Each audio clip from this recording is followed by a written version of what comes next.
Bonjour à tous. Aujourd'hui, nous allons voir la notion de proportionnalité et on va voir la définition avec un exemple pour le niveau sixième et un rappel pour le niveau cinquième. Alors, la définition est la suivante. Donc, deux grandeurs sont proportionnelles si on peut passer de l'une à l'autre en multipliant ou divisant par un même nombre qu'on appelle le coefficient de proportionnalité. Donc, en général, vous verrez, on les mettrait dans un tableau et on essaiera de passer en fait d'une ligne à une autre en essayant de trouver ce nombre qui s'appelle le coefficient de proportionnalité, s'il existe. Alors on va faire un exemple. On avait fait une précédente vidéo pour voir qu'en fait qu'il y avait des situations qui n'étaient pas proportionnelles. Donc ici on va voir donc le prix d'un magasin de jeux. Donc voici le nombre de jeux achetés sur la première ligne et le prix à payer en euros donc sur la deuxième ligne. Donc on voit que si on achète 2 jeux ça coûte 10 euros, 3 jeux 15, 4 jeux 20 et 7 jeux 35.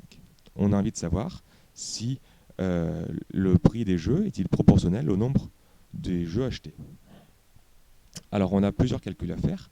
Il faut essayer de regarder le prix d'un jeu à chaque fois. Donc on va faire 10 divisé par 2 qui fait 5, 15 divisé par 3 qui fait aussi 5, 20 divisé par 4 qui fait aussi 5 et 35 divisé par 7 qui fait aussi 5. Ce nombre 5 ici, maintenant on peut donc l'afficher ici. On peut marquer x5.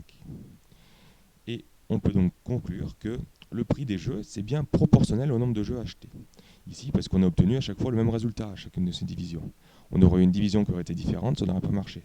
On aurait pu dire que ce n'était pas proportionnel.